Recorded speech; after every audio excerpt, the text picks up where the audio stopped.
show, you know, many folks don't think about what their car insurance covers until they need it, and that's why our next guest says it's very important to know how your policy protects you and your family before the unexpected happens. And here to share some advice is Steve Terry, a partner at Terry & Slane. Welcome to the show. Great to have you here, Steve. Thank you for your time. Well, tell people about your law firm and what you specialize in. Terry & Slane's been around for many years, and all we do are help people who are injured in car crashes, and that's what we specialize in. And why would someone call your law firm? Well, Rob, usually when they call, the bad thing has already happened. It's too late, so to speak. It's too late. So we're very aware that by the time they call us, they're not in a good mood. Some drunk drivers hit them, something's broken, they can't, get wage loss. So what we try to do is take a bad situation, take care of everything, and get them to a more positive outcome by getting the bills paid and wage loss, etc. All right, let's try something fun. Let's have a show of hands out there. You didn't know we could do this. A show of hands out there. How many people know exactly what they're covered by on their insurance? Anyone? I don't. Why don't people pay more attention to that? Because people don't want to think about bad news. Nobody wants to think about, a drunk driver's going to hit me and I break a leg and now I can't pay my mortgage. They don't want to have negative thoughts, just like people don't want to think about doing wills because that means death. Right. And so people usually just get the cheapest insurance they can and they think they're okay, and then when something bad happens, I get to come in and try to fix it, and that's when they start learning for the first time they don't have the proper coverage to protect them and their family. Okay, what should people do?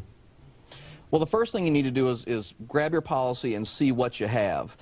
Your insurance agent should do a good job of trying to sell you as much coverage as possible. And I don't sell insurance, so Right. It doesn't help me. But again, everyone says, I'm a good driver, it'll never happen to me. But then, if you're stopped at a red light and someone rear-ends you, what else can you do? Mm-hmm. And so what they need to do is grab their policy, and we're going to go through some topics here and talk a little bit about what most people do have and what they should have. Okay, well, let's start right now. And the first order of business is PIP, and that is Personal Injury Protection, no fault. Explain exactly what this means. The first question people have is they'll call me and they'll say, I'm not at fault, somebody ran into me, but it's a no-fault state, so that means I can't do anything. So what no fault is it simply means... Minnesota's a no-fault state? Minnesota's a no-fault state. It has nothing to do with who's at fault. It simply means that if you're in a crash, no matter what happens, you have certain rights. You have $20,000 in medical and $20,000 in wage loss at a state minimum. You cannot purchase less than that. What do you recommend? Well, it depends on how many vehicles you own. Mm-hmm. Okay, what you have to do is you have to take some time and have a morbid thought. Most people don't want to do this, but and here's what it is. If you have multiple vehicles, the first thing you want to do is talk to your agent and get something called stacking, like stacking a sandwich. Okay, stacking. And that means you get 2 times the coverage. And it's only $30 or $40 more a year. So instead of $20,000 in medical coverage, you would get $40,000. Okay. Okay. So stacking. Most importantly, though, on the wage side is people don't understand that there's a cap per week that you can get. So if you're Kevin Garnett and you get in a car accident, he's going to get $250 a week reimbursement. Okay, even though he's making $1 million a year, that's the max. So if you think you can live off that and you're going to miss work for 3 months, then that's good. But if not, then you might want to purchase some more coverage so that you're not losing your house. Okay, liability insurance. Liability insurance is when you negligently cause a crash. What do you have to protect the person that you've hurt? Mm-hmm. And most people have $30,000.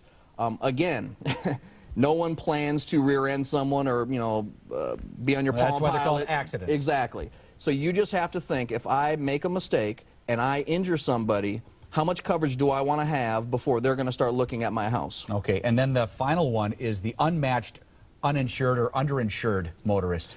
And this is the most important thing.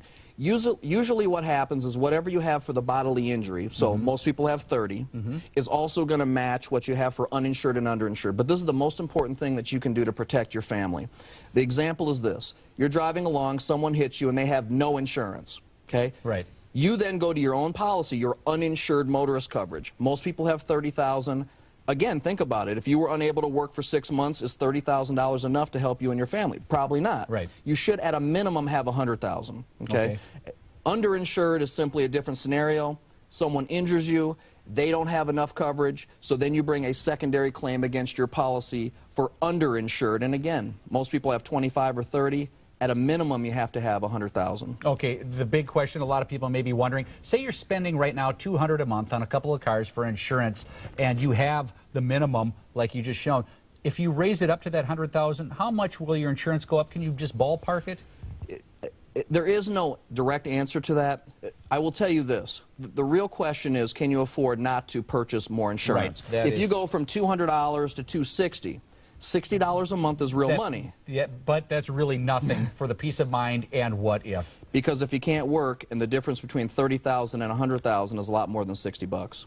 Great sense. Thank you so much for coming on. Thank you for your time. Bet. Terry and Slane PLLC is located off France Avenue in Bloomington. For more information, call 612-333-5544 or log on to terryandslane.com. We're going to wrap things up when we return.